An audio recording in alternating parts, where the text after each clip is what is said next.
Hi guys, hold on for a second. Before we proceed to the video, I have something very important to tell you. Professor John Vicofus has published his new book in collaboration with Little French Media, and the title of the book is Neoliberalism, Inequality, and Authoritarianism. This book details how neoliberalism impacts the geopolitical economy in the 21st century. You can buy it from Amazon, and the link is in the description. Thank you. Now let's proceed to the video. Welcome everyone to this overview session on the social and political polarization of society on a world scale. The I did a very a much lengthier video, and I want you to watch that. I would love to for you to watch it. And what I want to do is give you a very brief overview of what that is. Hopefully, it will pique your interest. The world in the last um,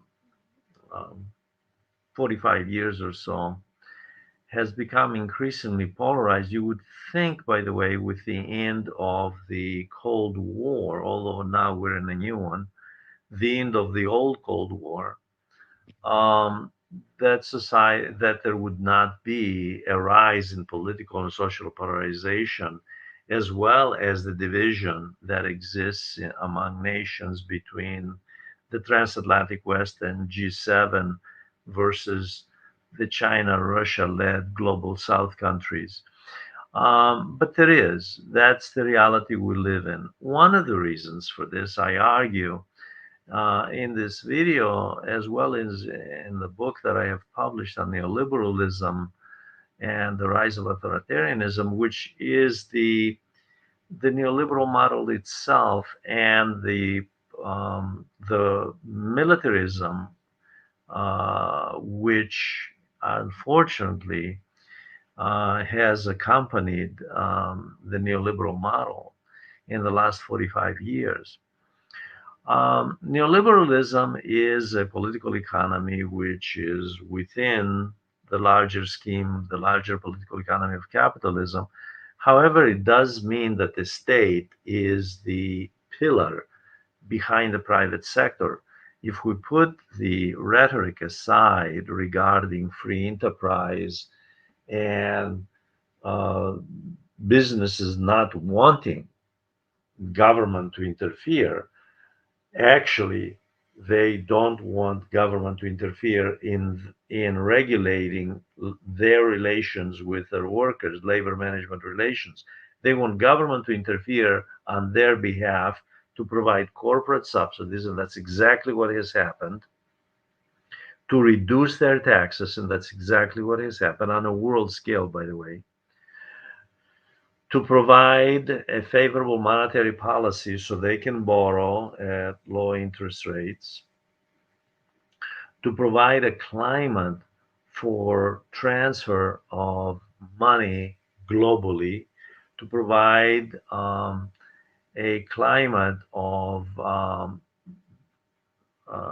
easing regulation on everything, from environmental labor management relations, no matter what they say, by the way, about their commitment to the environment.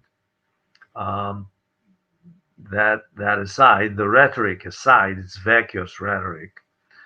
The fact is that what we have seen in the last 45 years or so is a rise in social and political polarization, and that has given a rise to a populist authoritarian models of government, even within democratic societies and within societies where governments are elected. That's meaningless anymore because the elected governments, as we have seen, from India to Hungary to the United States, unfortunately, which has a two-party system, but there's hardly much difference between the two parties. Although one is openly embracing authoritarianism, actually, I would say, even aspects of neo fascism, namely the GOP, the Republican Party, what we have seen is a sharp rise in authoritarian populism uh, with the advent of neoliberalism, which, by the way, neoliberalism is a model that has been in serious crisis, especially since the Great Recession of 2008, that caused a ripple effect on a world scale, and a great many people witnessed the social um, downward mobility trend and a rise in the socioeconomic gap between the very rich at the very top, the top 10% of the richest in the world, versus the bottom 90%, especially the bottom 50%. That's where you really see an enormous difference. Polarization in society is due absolutely to the neoliberal model, which is designed to have government pursue policies of capital accumulation and strengthening, pouring money on defense and police while reducing the social safety net, money for social development. There are very few exceptions. Yes, there are countries still in the West, especially Scandinavian, that still do provide a very healthy, nice social safety net in comparison with many others, including the United States, which has one of the weakest.